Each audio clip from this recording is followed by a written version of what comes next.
So, welcome to Paranormal Versus, and full transparency, the show's going to be a little different today because the time change, the lovely time change. So, my co-host, Matt, who's in the UK, their time changes next week. It hasn't happened yet. So, I'm thought theirs had already happened, so we did not change the time to match. So we are actually an hour early in the UK, so my apologies to everyone. I am totally confused by this time change not being the same in the US and UK, so that's on me. But with that being said, Matt is going to join us as soon as he's available. So you will get us. Kel, unfortunately, is dealing with a family emergency still. So our heart does still go out to her, and our best wishes that everything will be all right. And with that being said, we are going to turn it over to Chelsey Turpening Coxsey and let her introduce herself. Thank you. Good morning from this side of the world, by the way. And yeah, I am a dream analysis coach. I work with clients on deep shadow work, diving into the subconsciousness and pulling out, your emotional aspects, breaking patterns, creating patterns, and really just diving in and creating the life you want for yourself. That is like the psychological parts of the dream analysis. Then we have the metaphysical parts of dream analysis, which are quite common. And those are actually some of my favorite parts of the sessions. And probably what we'll be discussing more about today being the paranormal channel. And yeah, so I'm also an author and entrepreneur, and I am the owner and founder of the Conscious Collective, which is spiritual resources for the modern world. Yeah, so we got a lot of cool stuff and projects we're working on. That's really cool. And so what if someone was to say, when you say dream analysis coach, what does that really mean? So how would you explain that to someone? Yeah. So at the moment, I'm working with clients. Dream analysis is the technique I use. So what we do is we jump in, we explore your dreams on a really deep level, not just one-on-one, but as a whole collective of dreams. We pull out different patterns. We dive into different parts and aspects of ourselves and what their messages are. Finding our inner guidance system. We're able to do a lot of the healing through that. Building a better relationship within yourself, which helps build a relationship with the exterior world as well. And yeah, but then there's also like the spiritual aspects of it. So it's kind of reconnecting with the mind and the heart, basically, or the soul. And so there's a lot of different angles going with the dream analysis. So my question is, how do you determine, like, with all the different symbology and definitions and descriptions, how do you know which one to use? Is there like a certain pattern or a certain element that you look for to go, okay, so we're going to use, say, for example, Mary Summer Rain symbology to explain this dream, or Carl Jung's version, or whoever's version? Oh, I don't use any versions. I'm familiar with a lot of them and I understand how it works, but I think at the end of the day, they're just trying to teach us a format of how symbolism works as a language. You can even use like tarot as an example. It has its own symbolic language and it flows together, creating this whole message, right? So each person's relationship to symbolism is unique and based off of their own emotional connection to it. So I don't use any I don't use any dream dictionaries. I don't go off of any mass collective concepts of symbolism. So when I work with a client, especially when they're new, we start fresh with a blank slate. We just start exploring the dreams and digging within that, seeing what's going on in their lives, what goes on in their belief system, how they emotionally feel about them. And then I will notice the patterns, for an example, like I've got one client whose internal parts have color coded themselves, and we noticed that there was a pattern with the color coordinations. Another client, she has, as another example, she's got her symbolism and it's repeated all the time, either like a bathroom or there's chairs, either the chairs are comfortable, the chairs are uncomfortable. There's a transitioning of being on like a local bus or a train or a plane or going somewhere, right? These are repeated symbolic messages or patterns a lot of the time. And then seeing what it holds the message within the context of the actual dream. And what I normally do is sometimes it's pretty obvious, but we have the clients, usually I've asked them to go inwards now and really try to tap into their own internal wisdom and see what does the symbol actually mean to them. And it's usually pretty accurate because deep down, we all know the meaning of our dreams. It's just pulling it out confidently and knowing that that's what it means and putting it together like a puzzle. So it is nice to study all the different ways of symbolism, but at the end of the day, we really almost need to get that out of our minds and just focus on us as individuals. That's cool, and that's good to know because I know a lot of people get hung up on, well, but this version says this, and so that's cool that you don't really focus on those. And so one question I have, and I'm not sure if we even covered this in our episode, but what do you do when you get someone who says, I don't dream. I just don't dream. I don't remember dreams. I just don't. And they're like adamant there is no dreams for you to analyze. Well, a lot of people who would be adamant probably don't want to work with me, but I've had a few people who like, I don't remember my dreams, but I'm going to give it a shot.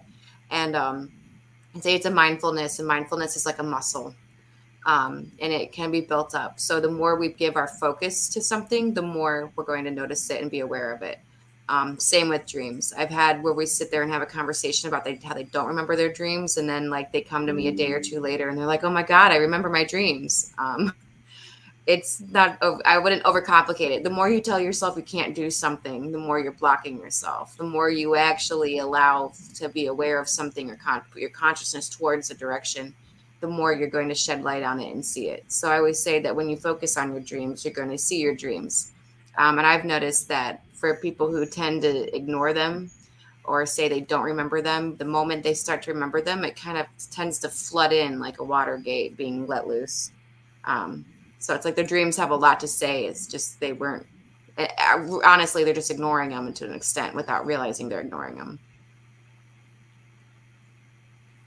So I'm curious because I know I don't want to call it therapy and, get it confused with that, but the question I'm framing is within it is like in therapy when people hit a topic they don't want to talk about, they start saying nope, nope, nope. I'm wondering in dream analysis, do people have a dream and when they start getting it to repeat and going, hey, wait a minute, I know we talked about this, I don't want to talk about it, I don't like where this dream is going. Do they, do you ever come across that, and how do you help them overcome it? Yeah, I have. Baby steps. And sometimes as the coach, I feel a little awkward with it too, because, I'm not trying to tell people what to do with their lives, but their dreams tend to do that. Because it's their subconsciousness. And at the end of the day, you're not just creating your reality, you're co-creating it with your conscious parts and your subconscious parts. And when your subconscious isn't being heard, it gets a little pushy sometimes. So I've had ones where I don't want to be too specific with examples, but like say there's something that's difficult in life that you should do and be choosing yourself first, but you say you self-sacrifice for other people, and it has this emotional guilt and like, this is what I should be doing. I can't choose myself. I would be selfish, right? And your subconsciousness will be over here trying to explain to you, like this is when it's like your heart is talking to your mind, right? And your heart's over here like, well, we're not happy and this is what's happening. And it might be a hard transition, but the end result's worth it. And like we'll literally get a lot of messages like that. And but that's a hard one. And I can't sit here and tell someone like, hey, like you should take this action because it would be good for you. That's not my job, but it's can be a little awkward sometimes when the subconsciousness is like someone towards a direction. So I've noticed it takes baby steps. And so what we do is I try not to focus on what the call to action is from the subconscious, but how can we wrap the mind around it? And then I, ask questions like, well, how can we start applying this to your daytime by taking like maybe smaller actions that might lead to making the bigger action more comfortable? That sounds cool, and not as abrupt as therapy. So you probably get good results with that. Oh yeah, I've had to do it with myself in the past, and it took 2 years for me on one because I was mindfully trying to control how I was going to do it, and and I was holding on to the emotions of guilt or this is what I should be doing and all of that, and those are hard ones to work through. Being that Kel and Matt are from the UK, I actually just thought of a really interesting question because you said you do international work. Do you find that the dreams, the language is coded as well? Like, an example is, here we call potato chips. In England, they call them crisps. So there's different words for the same thing. So do you find in dreams the language gets confusing because of the language barrier of different words being called different things? Like looking at a fry and going, that's a fry. No, that's a chip. Wait, what? It represents what we have it during the day. Yeah, it's not too bad. I mean, if you have a question, I'll ask the question, like, what exactly is this? And that's if it holds value or importance within the context of it. It might just be something random that really just helped creating the scene versus like something that's symbolically trying to hold value to the scene. But each culture is unique though, too. Like maybe not experiencing this so much with my clients, but when I'm on like Facebook groups and I'm exploring like international dreams, everyone handles it differently. There's some cultures that are extremely religious or spiritual, like, and but I almost, instead of saying spiritual, I want to say they're very religious, honestly. And, like they will take a dream and be like, oh, that's the devil trying to get you and blah, blah, blah. And like, they don't like it when I bring psychology into the mix sometimes. And I like to make dreams. I like to make dream meanings applicable. To sit there and say, oh, like if someone goes, hey, I had a dream about an alligator. What does that mean? Like, I don't know what that means. Like, give me some context. What's going on in your life? Like, then I'm not going to sit there and be like, oh, alligator means the devil's trying to eat you. Like, please, that's a bit ridiculous. But as an example, I see that unless a lot you're in Egypt, and I'm like, oh my God. If you're in Egypt, that's not so ridiculous because the alligator or crocodile was the one who devours those that aren't supposed to go in the underworld, or afterlife. So, See, but you there's knew that would be some meaning for you, but to someone who didn't know that, that would be like that's why I'm like symbolism is a bit tricky. It's never black and white. right. So, Kel is asking a question. She says, "What does it mean if you dream about the same tree all the time? Is there a meaning?" Well, if you're dreaming about it all the time, there probably is value in that. I would need more context to it. I can't just pick one symbolic meaning without context. So if you wanted to share the dream as an example, that would be great. Because like for me, when I hear dreams in the same dream, I mean, it could mean anything to anyone emotionally, but to me emotionally, for my emotional connection to that, it would be like shamanic concepts. But she might not have that. So that's why it's good to know the context and what if there's something going on in your life, how long have you been having that dream?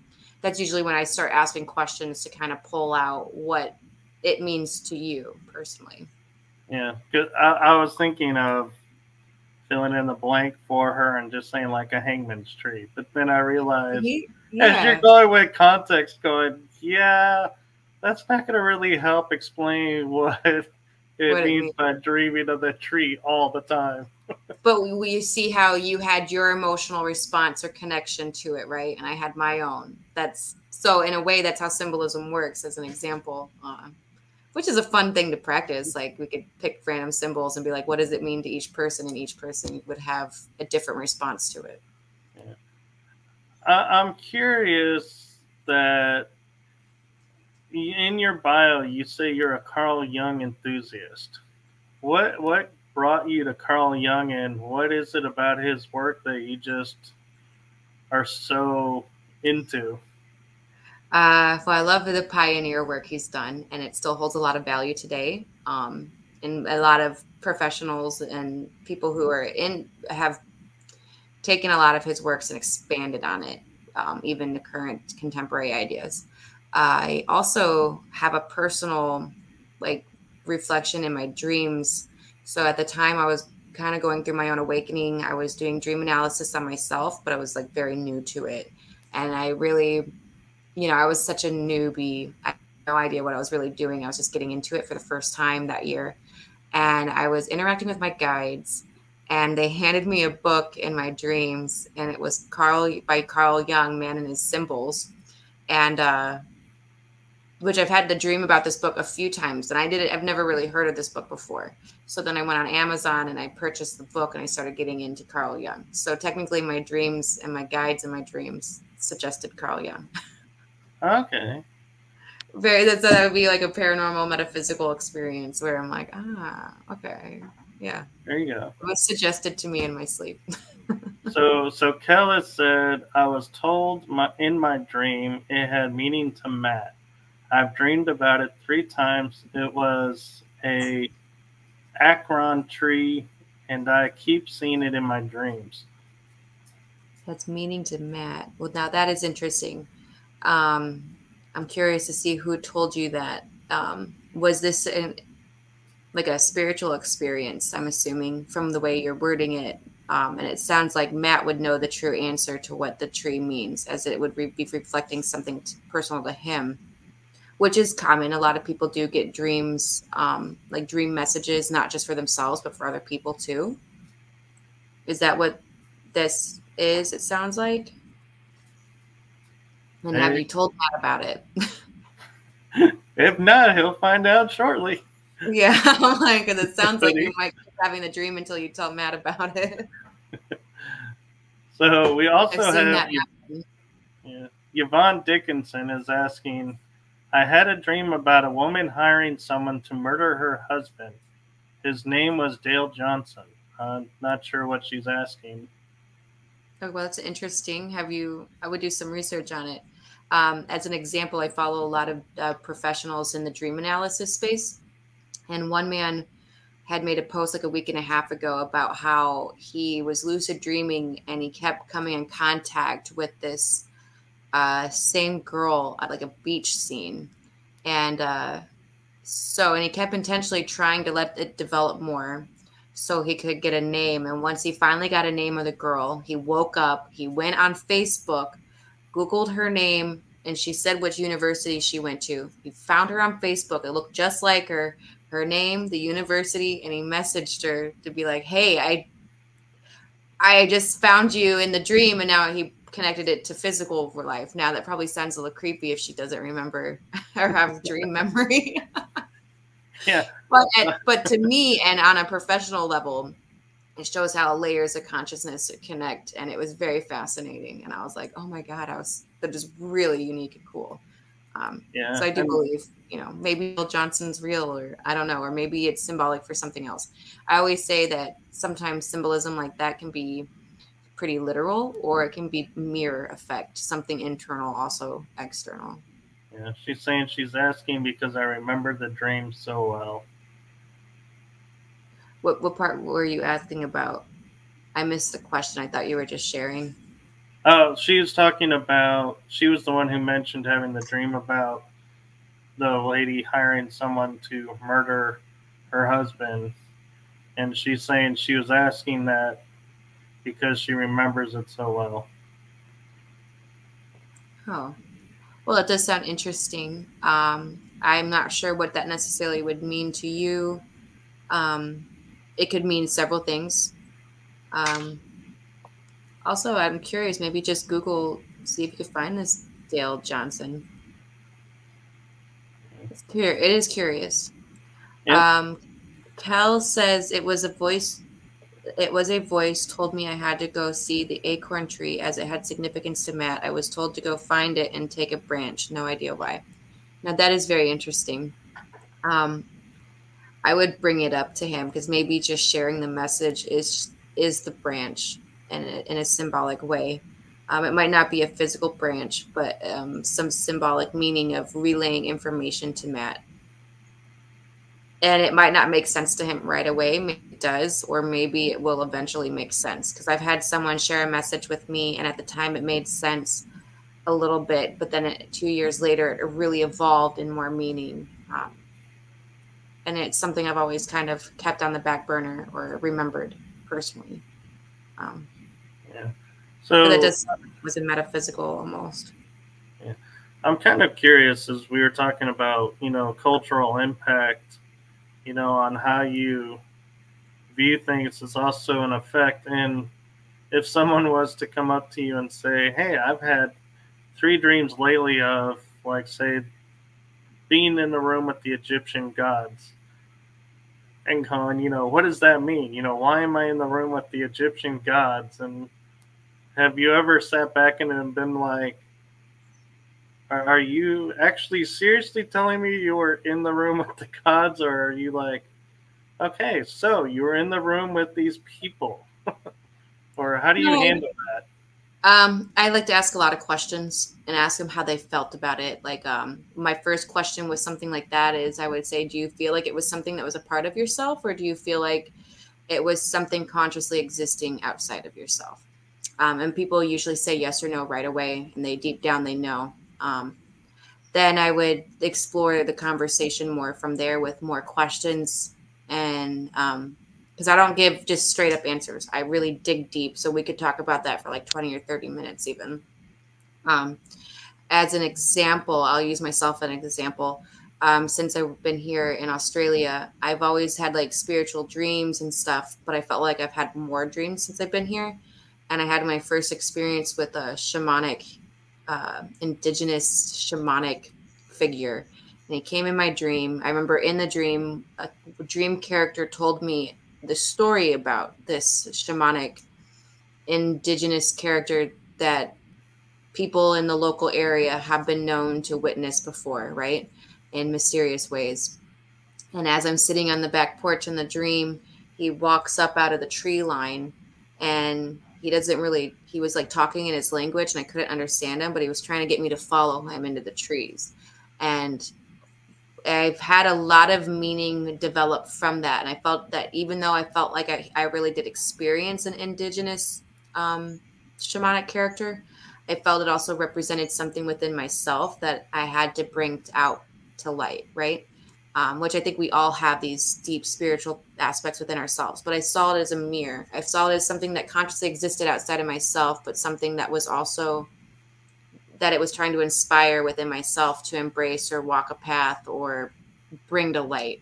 And trees, then like later on, I was reading more about from like Robert Moss, who's a dream teacher, and he's very shamanic with a lot of his approaches too. And he was suggesting like, talking about shamanic dreams and how there's certain flavors that bring like a recipe that brings about certain things in it. And I kind of matched up with a lot of that too. So it was like one of those things where it had a deep meaning within myself.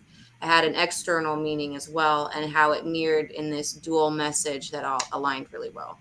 So like maybe with working with seeing a Egyptian deities could represent something within yourself still, but also external, as like a guess. But I think there could be a lot of meaning with things like that too. And I don't know, I've also had, and as another example, maybe not from a shamanic approach, but I've had dreams where I was in a like courtroom of, I call it a courtroom of light, but it was this space I call in between my just in the astral realms, right? Or spirit realms. There's this white room. And I've had a lot of situations in that room, but I've had twice where like this council like has showed up and evaluated me with my guides and some close spiritual friends in that space too. So like we do experience other conscious beings, right? And they can come into our house, or we can experience them in the astral realms. So like sometimes I take a lot of those dreams and I approach them very differently than I would like an emotional, symbolic, internal aspect, if that makes sense. Like it does. Yeah, there's a lot going on in some of those spaces. Yeah. And so Jerry is joining us and says hello, and he says, don't they say dreams mean something? Yes. They most definitely do. I always say dreams are like tiny puzzle pieces that create a large image, but then we also have that would be like your internal parts of who you are, right? Then we also have the dreams that would be like spiritual or metaphysical, or out of body even experiences. So there's a lot going on in the dream space. Right, and Kel is one to know, and you and I have kind of talked about this. Can you dream of a past life? Most definitely, yes. Yeah. They can be hard to recognize sometimes, but yes, you can. I think deep down you know the meaning or what it is because it was a part of you. That's what I would call like a soul discovery, where you're tapping into a soul or your Akashic records. I've had dreams of my own, but I've also had dreams where I was like tapping into other people's on accident too.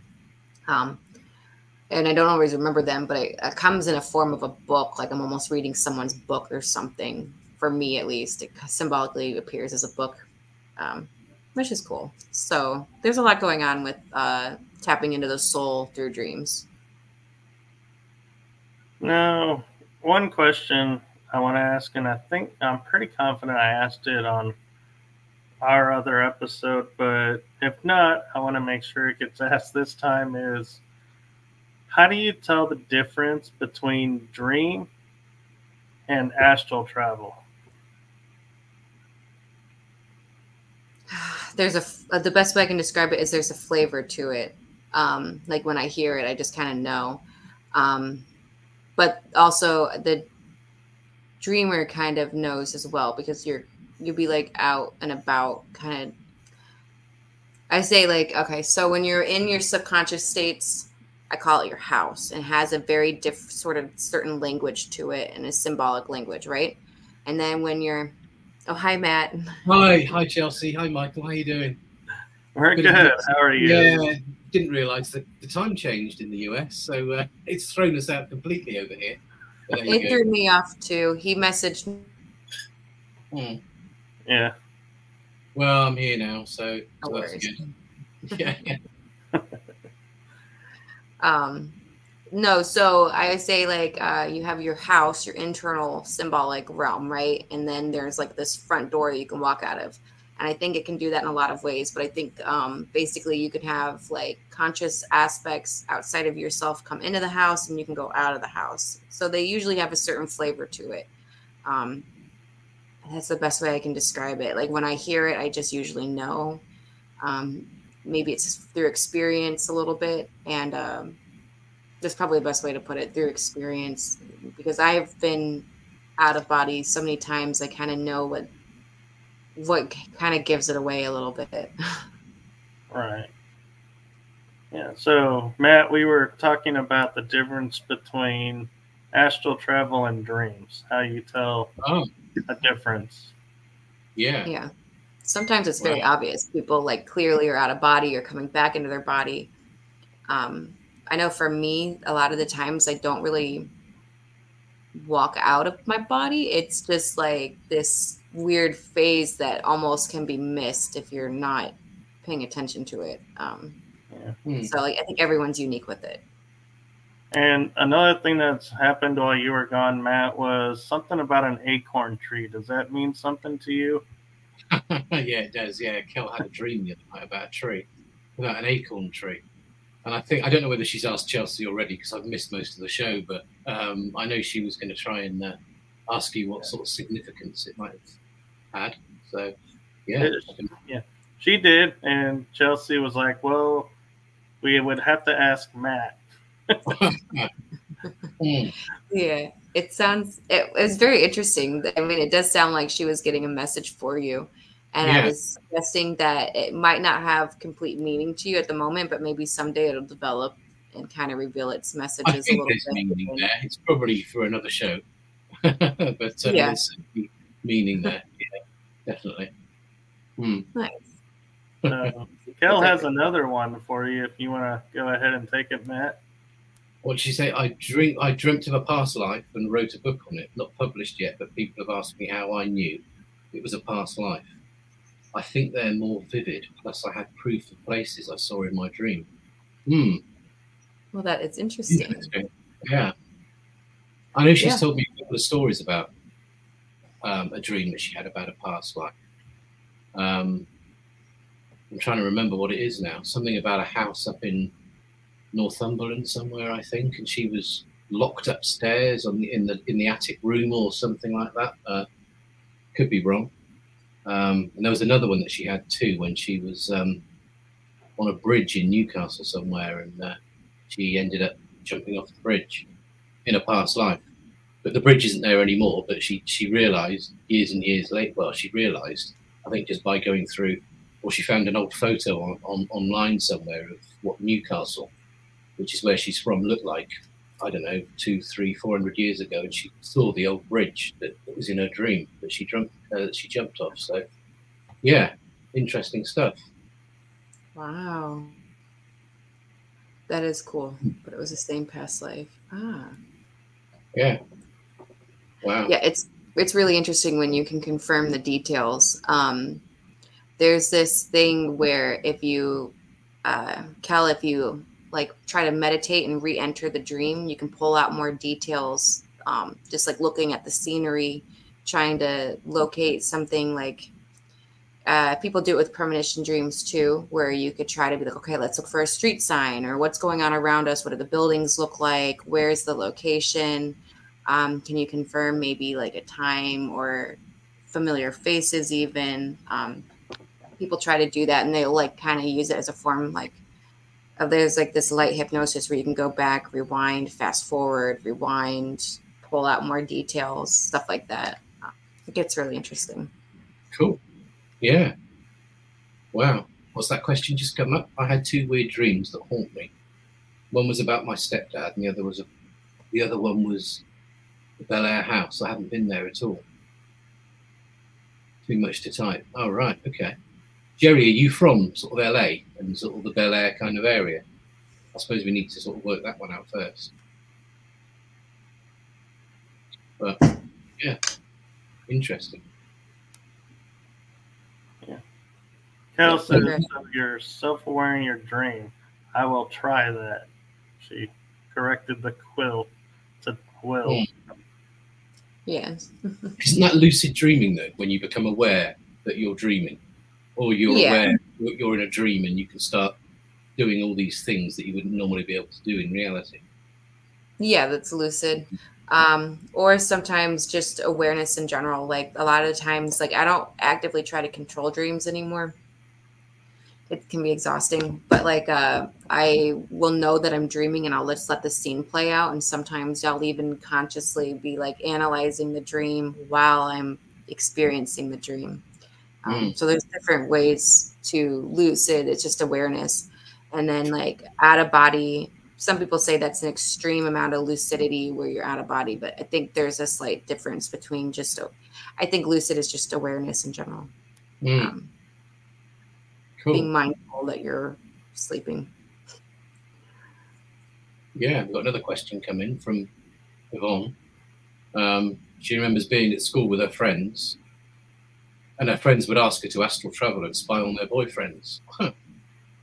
So that's something I've always wanted to try and do, is astral travel. I've looked into it. I've tried it. I'm sure I came really close one day because I felt something going on, as if something was sort of ascending.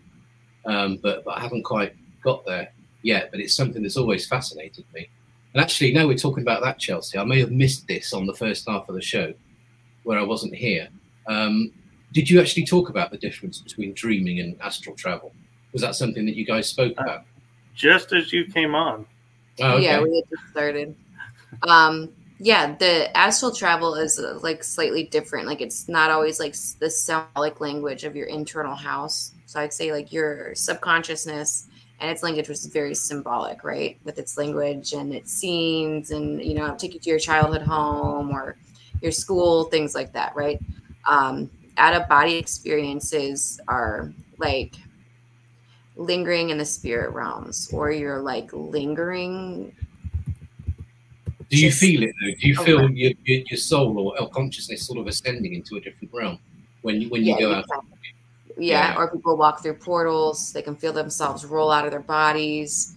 Or some people say there's this vibration that they sense. I've never sensed that.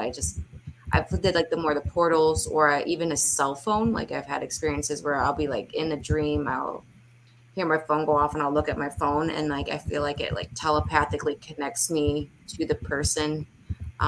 So like there's a lot of shared consciousness. You can have shared dream experiences that might not be like fully out of body. So maybe that'd be more like telepathic. There's a lot of different layers of how consciousness can work in dreams. So I think people always focus on the out of body, but I've noticed that there's a lot going on in that. I've had dreams before where I've dreamt in the dream that I was falling from a great height. Then you wake up and you sort of judder when you wake up. And I was just wondering if that's your astral body sort of going back into your physical body, and that's why you get that feeling of falling, and then, you know, that kind of thing. It could be. It depends on the context. Like, were you having a symbolic dream before that, or do you just remember? I still remember part of the dream. For some reason, I was right at the top of a tree. I mean, when I was a kid, I used to climb trees quite a lot. It was the sort of thing that I used to do. But in this particular dream, it was a really tall tree, almost like a kind of evergreen type tree, but a big one. And I was right at the top, and then something happened. I'd slipped and just fell.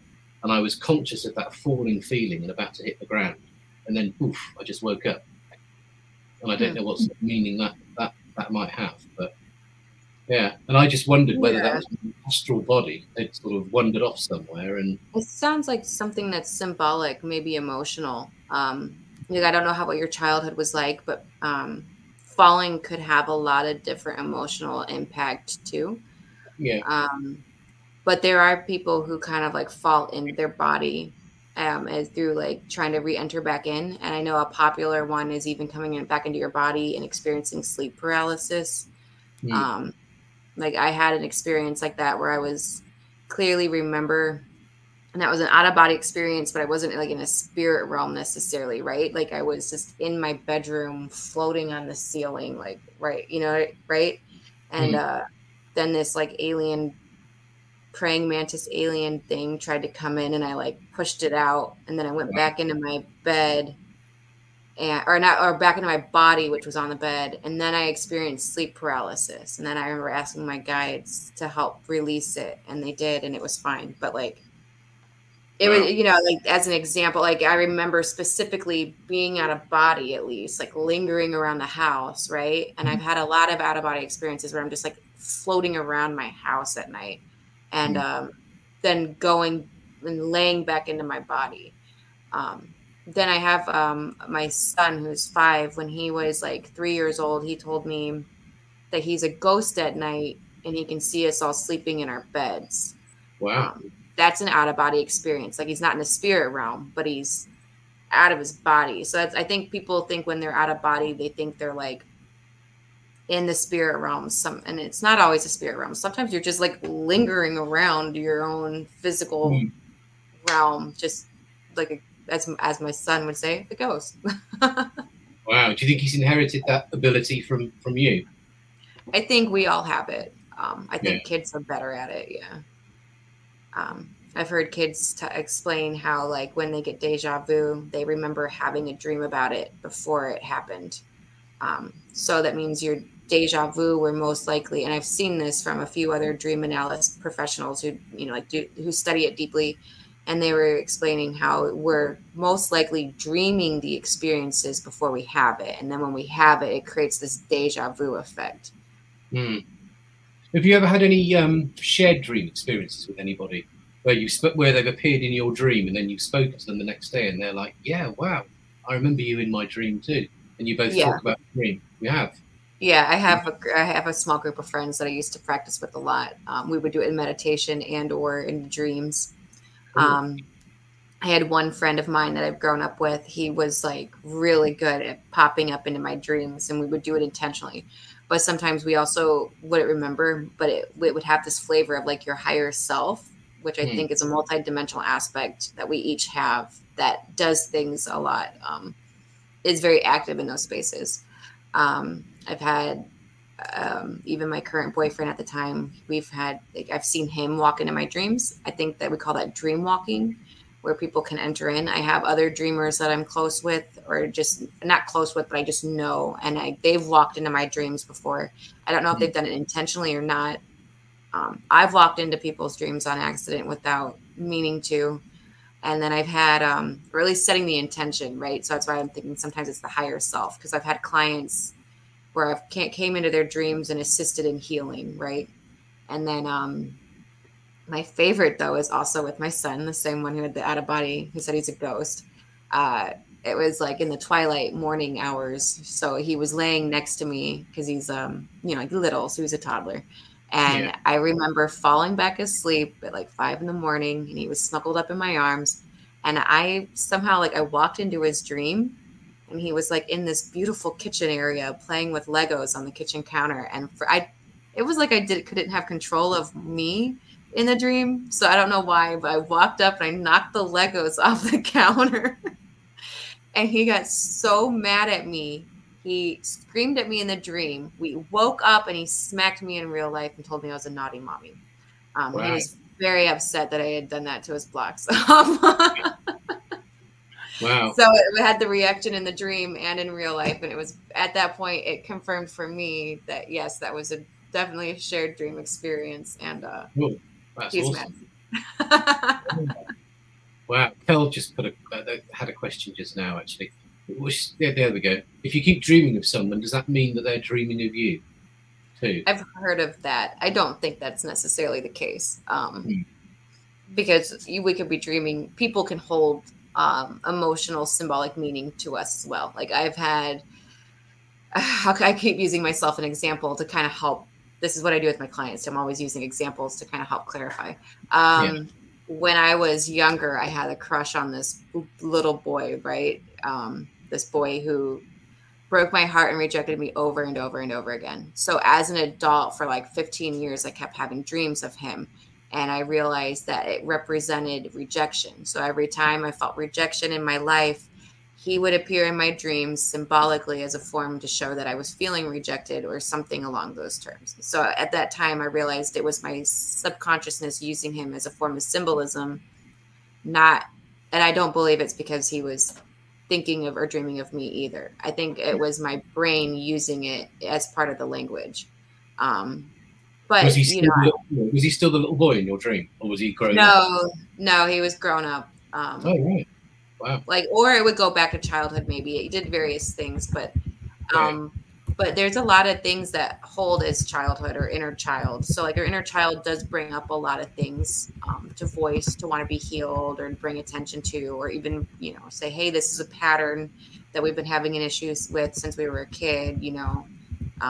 So like there could be a lot of healing or awareness on that too. Yeah, cool. What about when you have dreams of lost loved ones, family members, friends, or whatever that you've known before? And the dream, when you're in the dream, it's such a vivid dream. It feels so real. And then you wake up and you think, oh, that was just a dream. What's your take on that? Do you think that maybe you're astral traveling and meeting them in the spirit world, or do you think it's all just stuff that's caught in your subconscious from all the years that have gone by? I think there's a difference between a subconscious and a actual experience. So when you're saying very vivid and it felt real, I would say that you probably had an experience with a past loved one. But I've also, so like I have a grandmother who passed away and she visits me often. And, you know, so there's times where I dream and she's kind of just like in the space, or I'm going back into a memory, or, you know, but then there's times where we're having a conversation and she's trying to help me with something that's currently going on in my life. Right. And she's like physically kind of there in spirit. You know, as an example, when she passed away, I met her at the gates of, I don't know how to call it, like heaven or the spirit realm. Right. There was just like this white light with a doorway with no walls. It was just like this arch, and I walked her through. She gave me a big hug and I walked her through, but I don't remember anything past that point of like going into the white light. That's why hypnosis would be cool, to pull out some lost memory a little bit. But that would be an example, right? And then yesterday I had a client that I was working with, and she had a series of a couple dreams where her father was coming to visit her and he was trying to help her. Well, he wanted to communicate, and he was using forms of like a cell phone in a dream and stuff. And then he was actually there, and he was basically trying to help her recognize childhood patterns and how it was affecting her as an adult. And then he even said, you know, something about healing the inner child and how Chelsey will help monitor it, like me, her coach. So it's, you know, it's very interesting. And so, yeah, there's a lot going on in those spaces. That's why, you know, people can explore their dreams for a lot of different reasons. Michael's got another question. Go ahead and ask it. Oh, so I want me to read it for you? Okay. Have you ever heard of someone dreaming of someone and they appeared in front of that person while they were awake? You heard it. So you're dreaming of someone, and when you woke up, that person was in front of you? So what it is like, I'm going to sleep and say, I'm thinking of someone. And then that person says, hey, I saw you. And they were wide awake. And they saw me there. But I was asleep. So have you heard of that? And that how does almost that work sounds in like a dreams? form of out of body, where you were setting this attention. So that does sound like a form of out of body a little bit. Which is very possible. And then I also would say, like, if you were dreaming and they were dreaming and you guys both saw each other, that could be like, I don't know if it'd be called out of body, yes, but almost like telepathic too. I do believe that there's like a telepathic connection in consciousness. So like,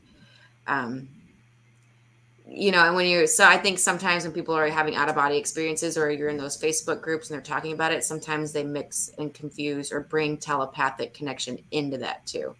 But no, I think we are very, like, I think consciously we're all part of the same conscious bubble, right? And we can experience those layers of consciousness in various ways.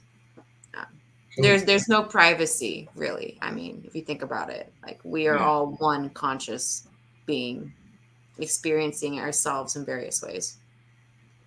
Wow, all tapped into source. You think? Yeah. Wow. It's interesting. Yeah, definitely. So Chelsey, I mean, do you dream every night you go to sleep, or every morning you wake up? Do you remember your dreams, or sometimes, you know, you get some that are more vivid than others, possibly? Yeah, very active. Sometimes I try to ignore them. Sometimes I get a little lazy and I don't keep my journal in the morning. Like the last 2 weeks, I've kind of fell out of practice. I haven't been writing them down, but I've probably had like 4 or 5 dreams that I remember every night. And they'll after a while they'll start vivid, then they'll kind of go fuzzy. I do have tips and tricks on how to like pull out the memory of it. And I think let's even sitting down and writing, thinking about how you emotionally feel about it, kind of pulls up more of a memory trigger. Um, like I know right now I'm in another country and I'm getting a little homesick. So I think a lot of my dreams are representing pivotal moments in my life, changes, how I'm emotionally feeling, missing my kids, excited to build new stuff. So like it feels a little chaotic and all over, but dreams do bring a lot of awareness. So yeah, I'm pretty active in the dream space. Cool. I've got another question actually. I was thinking about what you said just now about, everyone tapping into source for their dreams. There's one, basically you've got source and we're all down here. We've all got unique frequencies, just like we've all got unique cell phone numbers, that kind of thing. Yep.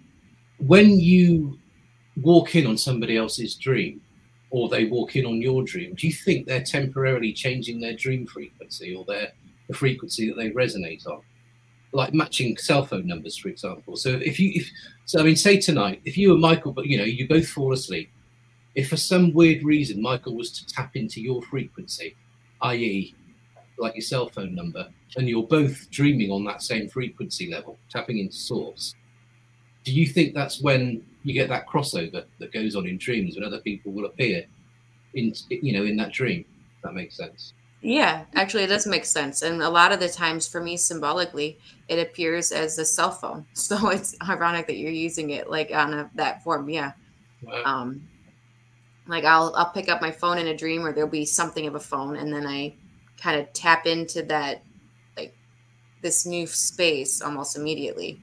But no, people can do it with intention. They can be unintentional. I've had people come into my dreams a lot of the times and I'm just like, kind of like, oh, hey, so-and-so's here now, like kind of like they came over and knocked on the front door of your house and they're like, hey, stop by for a visit. And I think I've had Michael pop into my dreams before because we were doing dream analysis and he's part of my conscious collective. So he is a friend of mine. And like, there have been times where I've shared some dreams where I had some weird things going on and he's like, oh, I can help out with that or something, and wow.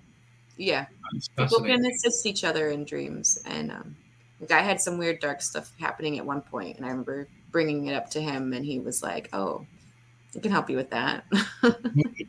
Which brings up an interesting point of, say someone is meaning malintent to you, meaning harm in the dream state, because we all know you can get hurt in your dreams. Is there a way that you can go and see them and say, no, that's not I'm not allowing that. You're not allowed anymore in my dream space, and totally block them out? Yeah. I always say there's a front door. You can lock it. You can have control of it. It would be smart and wise for people to know how to do that. And I think, honestly, we can try not to like overthink it. There's no rules or ways to do it. I just kind of like block myself or say, I talk to my guides and I say, don't let anybody in or things like that. Like, I've got this rule with my guides where no one's allowed to come into my internal house unless they have unconditional love or good intentions, right? Because like I've experienced a lot of negative things enough to realize that anything that approaches with unconditional love, is at least not harmful, right? Everyone's different. You learn how to use your aura as like a kind of a field of protection too and stuff. So there's a lot of different creative ways. But ideally, if you have a front door and you don't want people to walk through your house, right? You lock the door or you close the door. If you don't realize that your mind has a front door, it's vulnerable and anything can come in or out as it chooses. And the interesting thing about when you walk out of the front door, you're in the spirit realm. It looks different, right? But when things come into your internal house, it can look and appear as itself if it chooses to, or it can blend in with your symbolic nature and you wouldn't notice it right away. You'll just like sense this weird energy or something's there. But like I've had, and then that's usually like a kind of a different conversation. But yeah, it's interesting how things can blend in with your symbolic nature. And then you can sitting here and you're like, is this a disconnected portion of myself, or is this something that's consciously not me? You know, I've had some experiences where like I've had to call out certain things and be like, wait, you are not me and you don't belong here. And it like immediately it's like, I've seen it with clients too. And you're like, ah. Wow. So some of your clients that you have, then can you actually tap into their dreams? I don't do it intentionally, but that's why I say my higher self has. I've had dreams, or I've had one client who told me so my higher self, everyone describes her in a certain element and like wearing a specific outfit, which I'm not going to give any details because that's something I don't share publicly. Because I don't want someone to be like, oh, I saw your higher self, and be like, well, did you obviously watch the podcast where I described what she looked like? Or her essence. So I wanted to be organic, but like I've had clients be like, okay, well, she was like this and like that, but it was like you in this form and blah, blah, blah. And like, you know, and they'd be like, she was wearing this and she told me this. And it's like this very angelic, wise, like source-like energy, right? And one time I had a client say she had a dream where he was working through his masculine and feminine side, right? And trying to embrace both parts of his yin and yang. And I walked into his dream randomly and I said, push the red button. And then I walked away. The red button represented his feminine nature and like hitting the button and letting it just come out, right? Then, you know, like the dream this week with my other client whose father who had passed away brought in that I was going to help heal or monitor.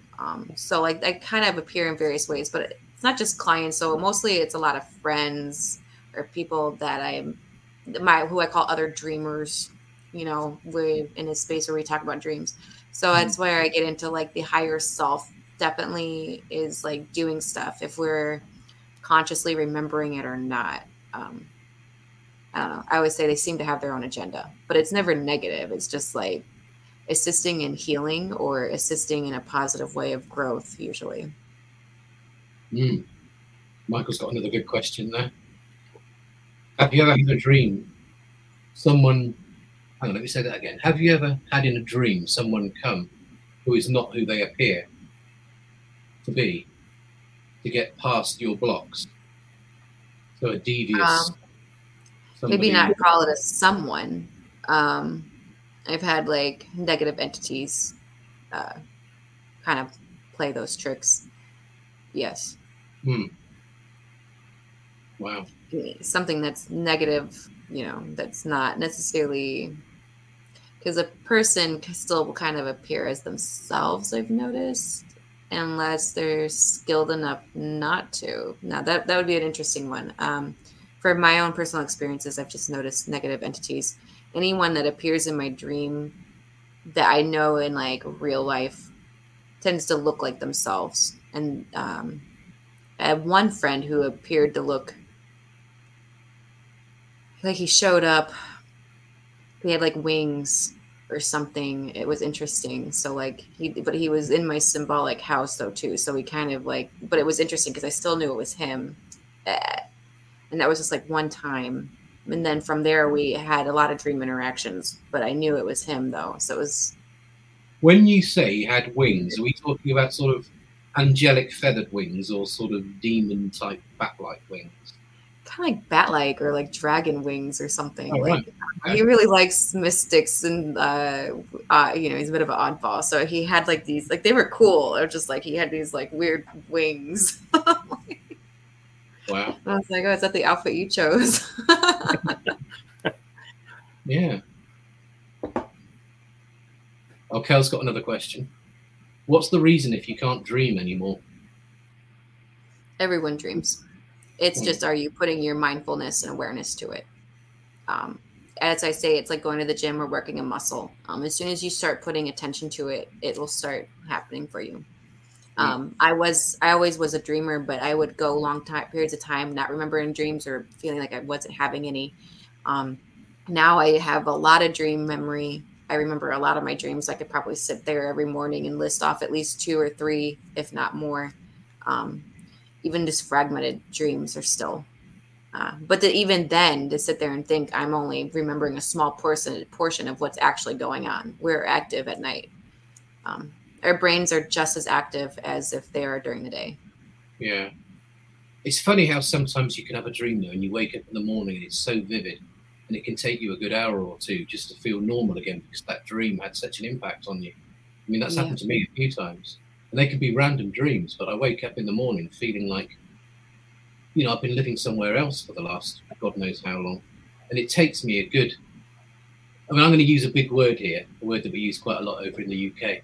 You can wake up feeling quite discombobulated, and it takes you a good hour or two to gain your thoughts back again and be back into the real world again. Yeah. I just wondered what your take on that was, you know, why sometimes you can wake up feeling like that. Why does it have such an impact on some people? It's our emotions. Oh, okay. And I think sometimes dreams challenge our even perception of reality. So it could be something that was emotional, like nightmares could have that same effect too, right? But then if you get something positive as well, that it has an emotional connection to it. But there are also dreams, and this is a popular one we've talked about on other podcast sessions, was tapping into like other dimensional aspects of ourselves or other realities. So like I have this theory where like we're not just living one single life, we're probably living other variations of lives, and our soul can be alive a couple of times all at the same time, and we probably are tapping into those realities. Kind of now that we're going to pretend like the movie Doctor Strange in the multiverse, right, where he's like going through all of his different variations of himself in all of these different realities. I do believe that concept is real, and I have a lot of people who talk about dreams like that. And I think those ones hold a significant lingering on our mind, because it's like, well, I felt like those were my family, or I knew those people, and like that felt like my life, but it's not my life. This is my life. But like it has this weird. So I've noticed, like for me personally and other people, like those dreams for me linger on, and I lean into them more and I think about them, and I'm like, what's going on with that? You know, like people will even have dreams where they're experiencing children when they don't have children in this life, but they are tapping into like a day in a life in another life almost. Could that be a past life that they're regressing back into in their dream, you think? Yeah, and no, I don't think time really exists in dreams, so that's true. It ought to be happening at the same time. Like it's very like deep and trippy in concepts of conversation and how to work. And Matt, one thing I learned from working with Chelsey on dreams, there is no such thing as random dreams. Oh, okay. They've all got meaning, have they? Wow. Yeah, I believe so. I remember talking with Chelsey, and she would be like, "It's not random." I'm like, yeah, this has nothing to do with this and this. And she's like, hold on, just wait. And then it's be like, oh my God, they are related. Yeah. Was it Sigmund Freud years and years and years ago? Was he the one that used to interpret people's dreams? Or am I getting confused with somebody else? He was like one of the originals in Western culture, but then he produced a lot of different minds from there. Like Carl Jung used to work with him, right? But him and Carl have very different ways they view dreams. So I'm not really a fan of Freud personally, but I do respect that his work brought on a whole bunch of branches of different ideas and theories and concepts. So I really personally love like how Carl Jung brings mysticism and psychology together in a really good balance. And I like the way he psychoanalyzes and how he takes it from the individual consciousness to even the mass collective consciousness and how it connects to the God source. And like, so like, there's a lot of really unique things from all of that. And like, I study and even apply some of like the more contemporary ideas that branch off of that. Cool. Yeah, that sounds really good. Yeah, it's wild. Oh, another question from Kel. Why would you dream of someone who's passed on? You could do it just for memory or processing through your subconsciousness, or that person is trying to reach out to you and try to help, assist, or give a message. Usually they're there to kind of help guide or assist. Or they themselves need help. We've all heard of like, this is a paranormal channel. We've heard of like souls that are stuck or not moving properly through the different spirit realms, or lost type of thing, needing assistance even. I've heard of even personal stories of that where like, for years, someone died tragically, and they were like emotionally stuck because they were trying to connect to their fiance, right? But they had like emotional baggage that was holding them to this plane, so they weren't moving on, and it took a couple of years and assistance from their friend to kind of get the emotional closure and help them move to the light. But it was appearing in their physical daytime and in their dreams. So like it's not for black and white. There's a lot going on. I think when we just realize that there's all these different layers and realms of how we all kind of coexist with, spirits, entities, ghosts, or past souls, all of that, all the good stuff. Dreams is an easy portal for connection. Yeah. Wow. So I actually have an interesting question for you.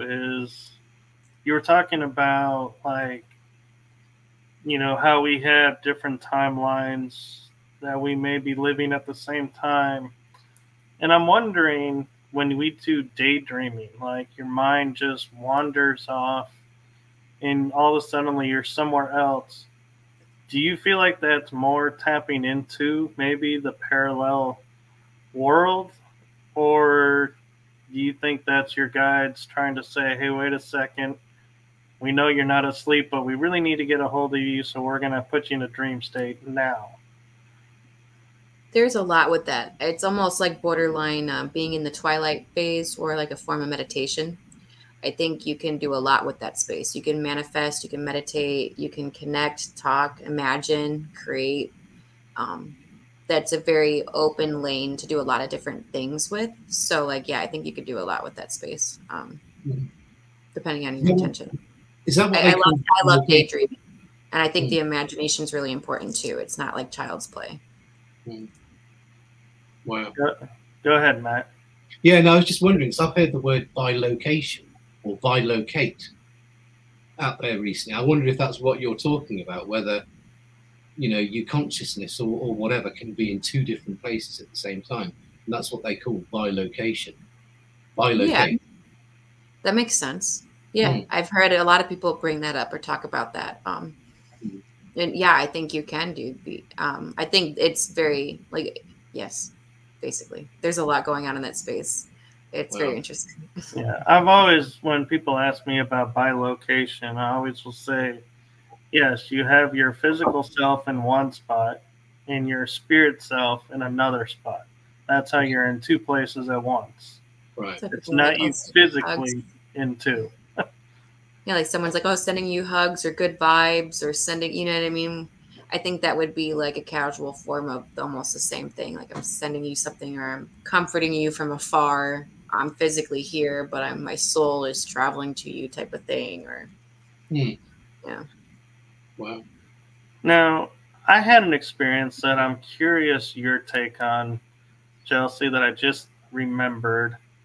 And I was talking with someone in New Jersey, which is nowhere near Texas for all my UK friends. And she said that she saw me physically at her place talking to her, even though I was in Texas doing my own thing. How does somebody call someone in? How does that work? I don't know how it necessarily works. It sounds like she's very skilled or has a good eye, personally, because people might sense something, but for her to actually really see it, I have to say it's a skill on her part, but no, it makes sense though. Like, yeah, like I couldn't sit here and tell you exactly how it's done. I just know that it's possible and that a lot of people have had experiences similar in some way, shape, or form. So I would say like, your soul is connecting and she's able to like see your soul form basically. Because it kind of tripped me out because I didn't even feel I wasn't even whole. Like I didn't even know that I was called over somewhere. It's like I had no feeling, no any inclination that I was in two places at once. Wow. Yeah, I have a friend. So, well, I've heard a few stories like this. One of my friends, he's also in the Conscious Collective. She's very psychic and a medium. And there's this guy online who was like kind of creeping on her. And he kept trying to call her and stuff and like talk to her. And she's just like, I don't talk to strangers. Like, this person needs to leave me alone. And then she kept sensing his presence in her house or in the room. And she kept trying to like get him out. And then he called her and she like accused him of it. And he was like, yeah, I was, and blah, blah, blah. And, you know, it was just kind of goofy. But then now that I think about it, I've had some of my friends that I've practiced with say they've sensed me around and stuff. And like, I have intentionally have like lingered or tried to set this tone where I'm lingering in someone's space but these are people I know that are friends, right? I'm not trying to be creepy, that I practice with. It's fun. I love to experiment with things like that. So like, or even like, what is it called? Where you can see someone's space or see, I forgot the term. It's popular where you can see their apartment or something. Remote viewing. Yeah. We used to practice that a lot too. So like, there's the same group that we'd practice with meditation or try to have out-of-body experiences and meet up in the spirit realms or dream walk, or we would practice. So we would practice a lot of things, or even like telepathy. And like they were never in the same state as me. So like, you know, sometimes I'd be like, oh, I want them to think of me. So I would like ask my guides or my soul to have something that reminds them of me, or have someone say my name around them even, and like try to practice tips and tricks like that even to see if it works. And I think a good portion of the time it does. So I think it shows that, you know, we're very active in the spaces around us if we realize it or not. And some people are really good at picking up on it. So I'm kind of curious, Chelsey, with people talking about like hybrids being around where they're supposedly half human, half star alien being.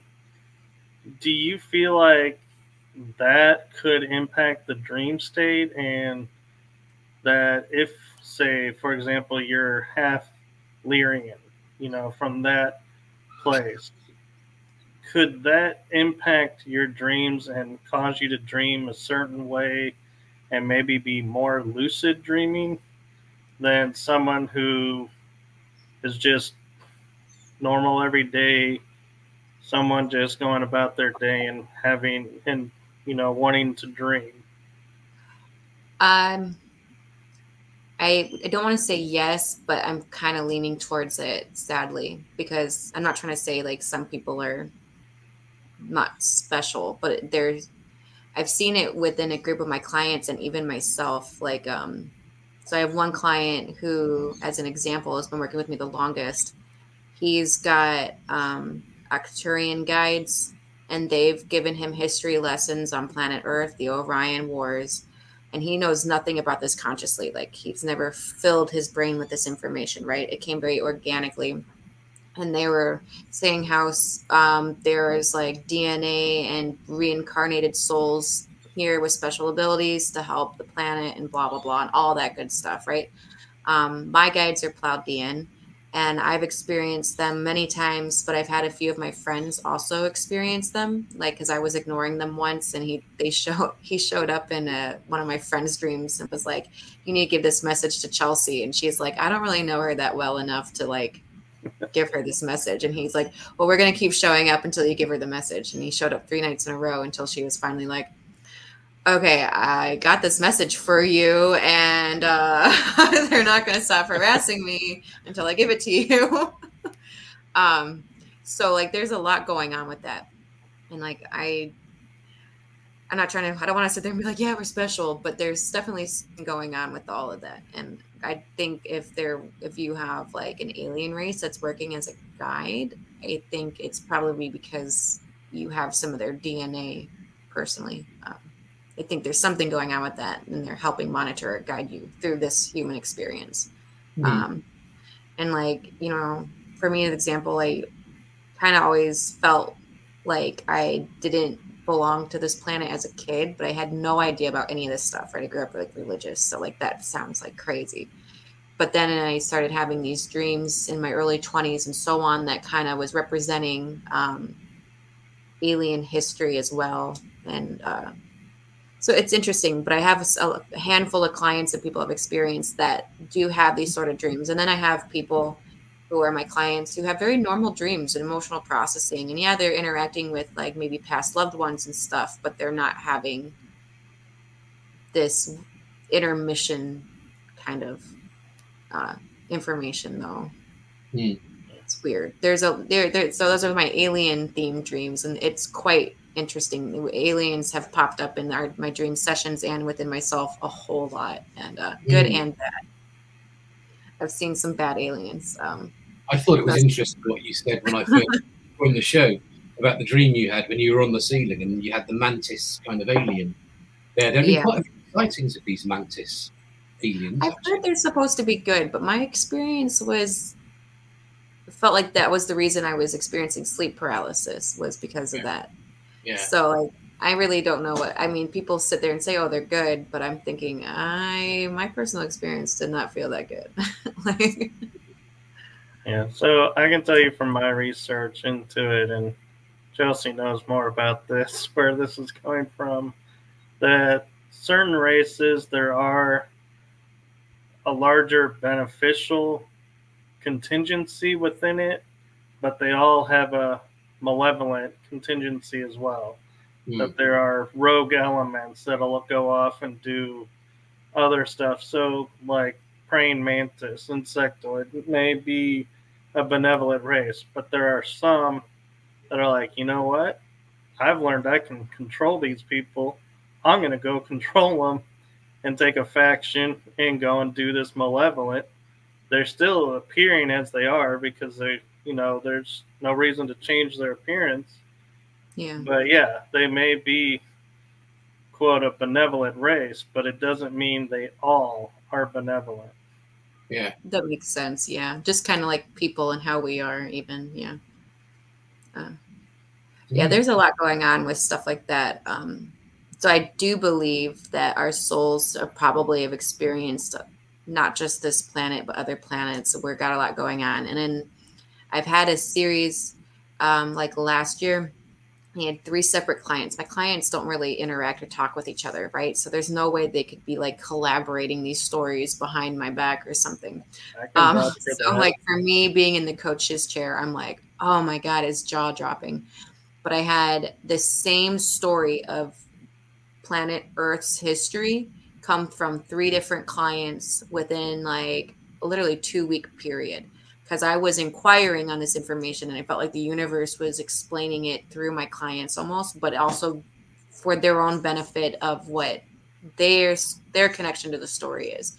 So the one client was saying how he had special abilities and he was being told the history of the planet, how certain souls were being reincarnated, right? Then maybe a couple of days later, I have another client I'm working with, and he's sitting here telling me how in his dream, another alien came and was telling him how Timiot, the planet Timiot, was destroyed and how they had to replace it with the moon, and how the good aliens by accident threw something off with the access points of our planet and how they felt bad. So they were trying to fix it or something by doing certain things. And then I had a third client come in and start telling me more details to this same story, to where it literally created one large story through 3 different voices. And they're not like Googling and researching this stuff. They're like, to them, it was very confusing. But for me, I was like, oh my God. So, fun fact for you, Chelsey, is Tiamat is believed to be what is the belt between, I believe it's Mars and Jupiter. Yeah, Yes. That's the remnants of Tiamat. Wow. Yeah, I knew that. Yeah. I love outer space a lot, and I personally have researched a lot of this stuff. So when they were telling me this, I already had this information in my brain.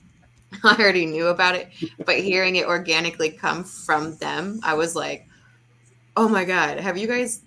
And like, I didn't want to be like weird and to be like blah blah blah blah blah, but I was just like listening and not trying to make it about my aha moments. But I was like, "Have you ever like researched this stuff? Like, did you watch a movie before you fell asleep?" Like, I was like, Wow. where did this, like trying to see what did you put in your mind to have this come through your dreams? And there was nothing. It was very organic through all of them.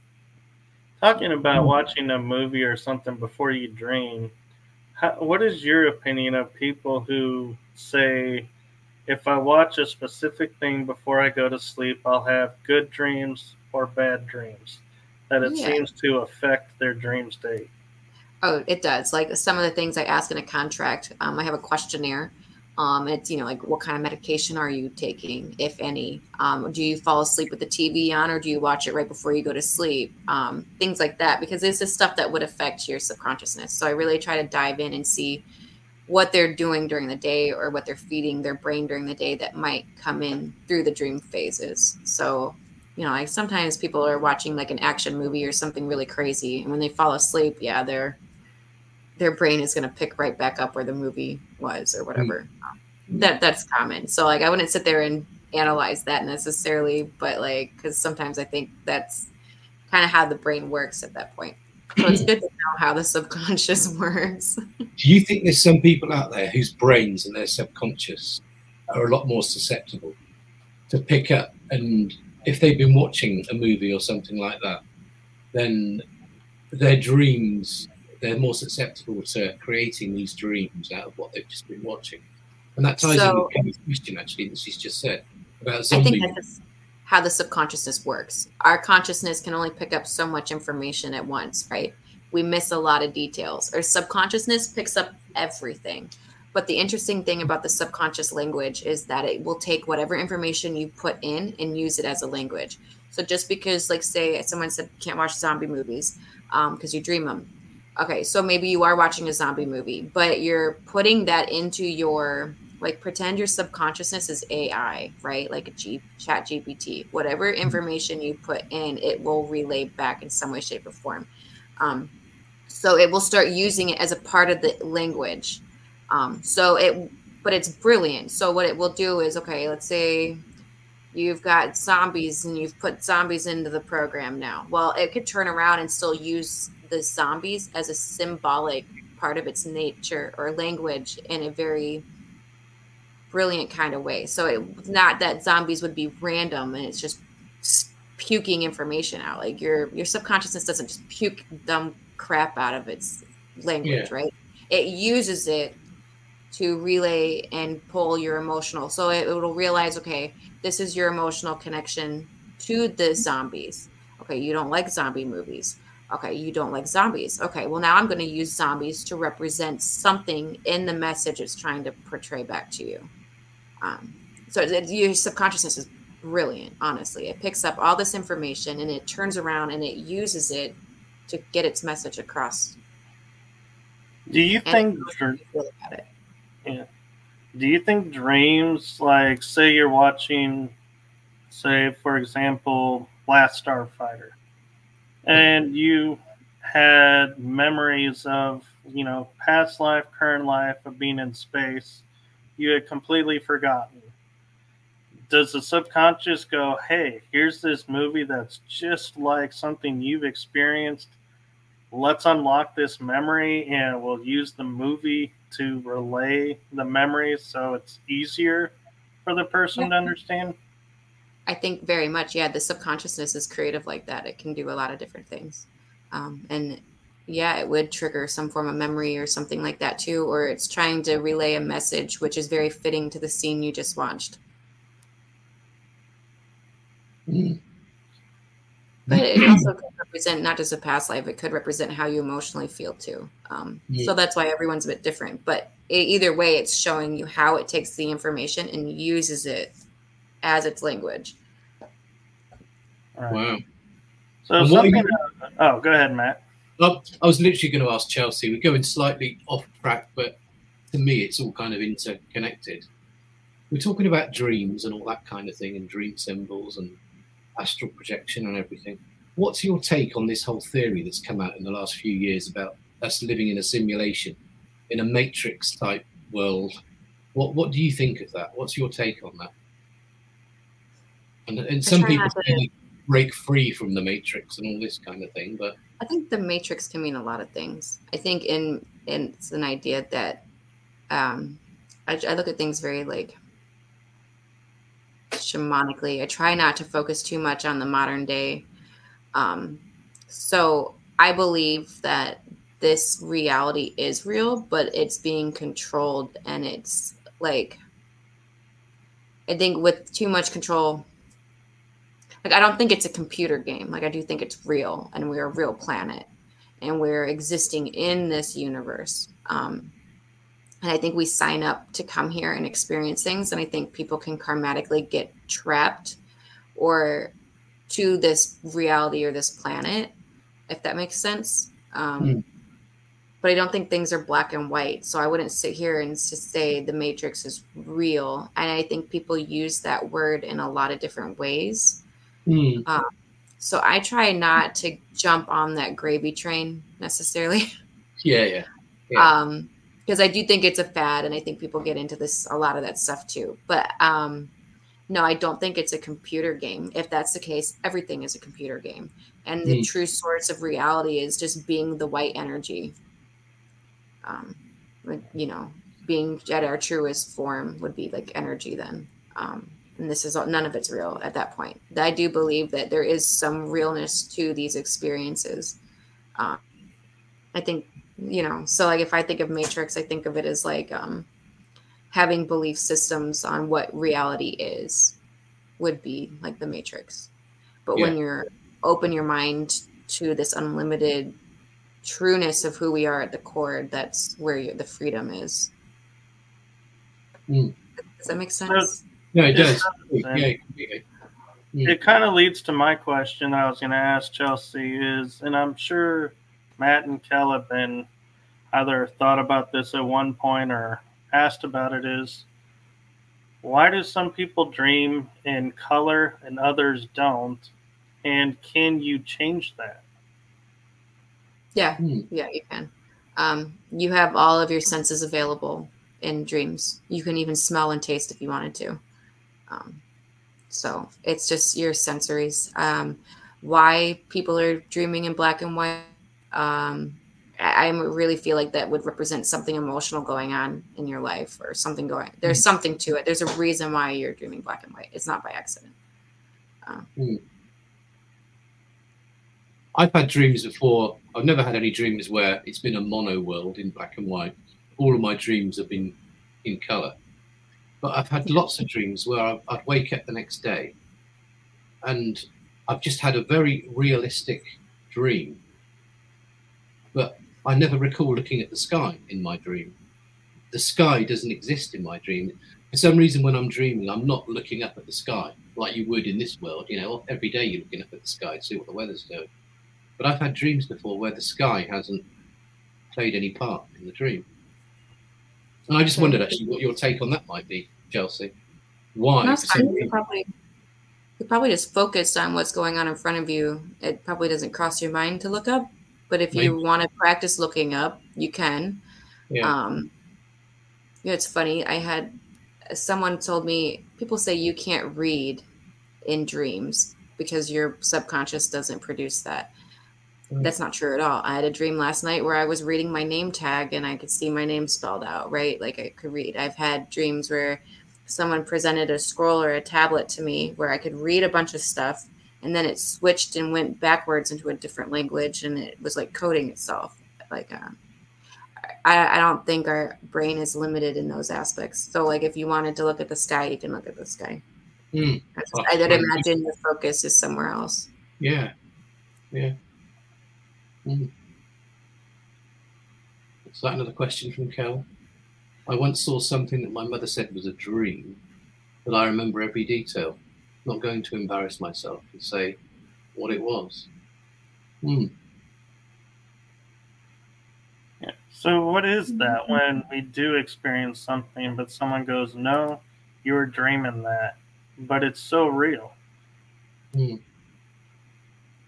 That's pretty common. A lot of people will dream their like regular day routines, and it gets very confusing for them.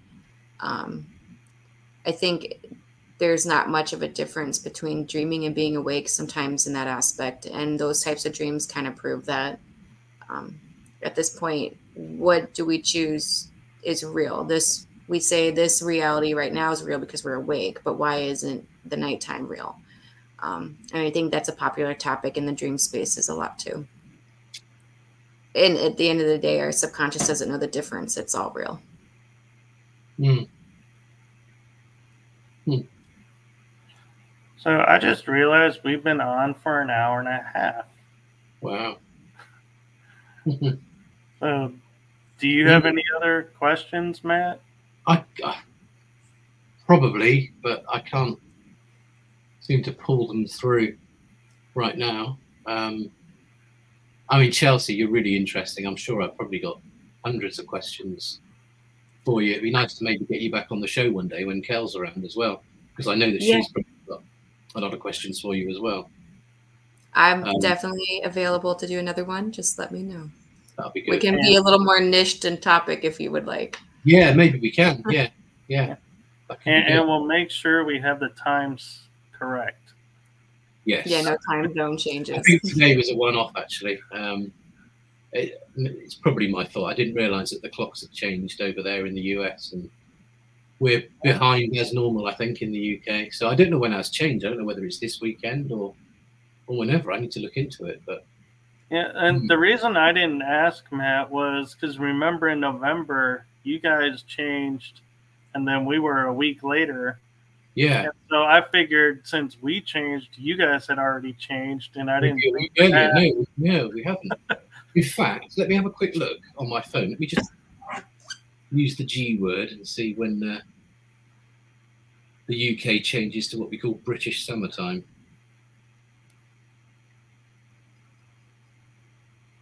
Sunday, 31st of March. There we go. Oh my gosh. So we got to wait until the 31st of March until ours change.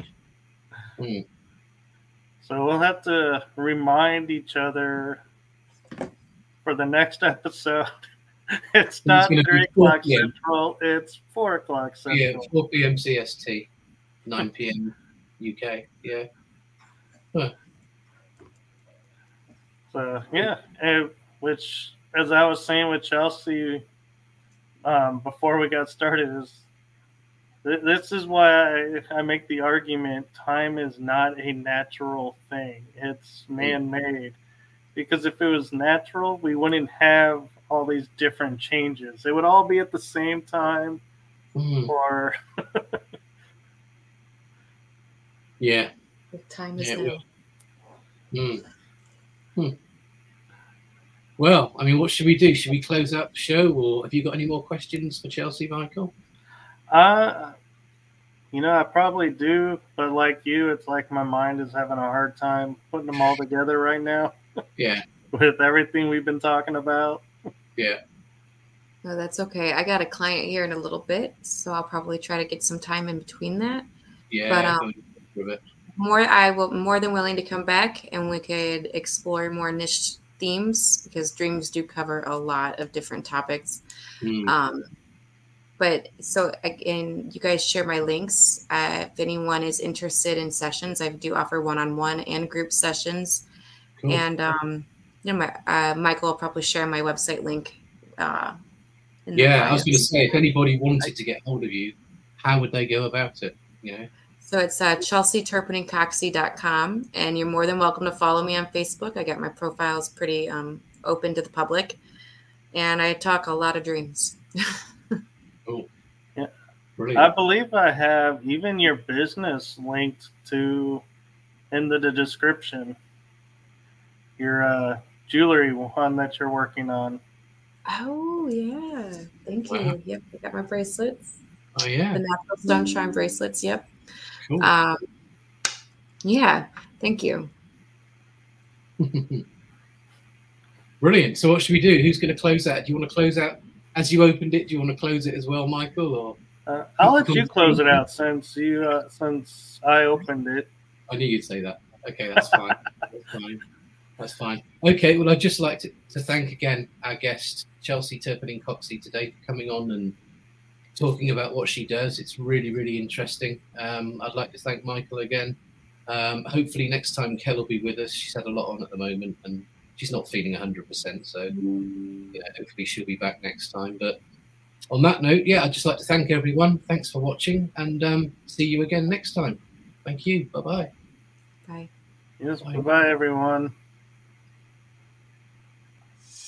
Yeah.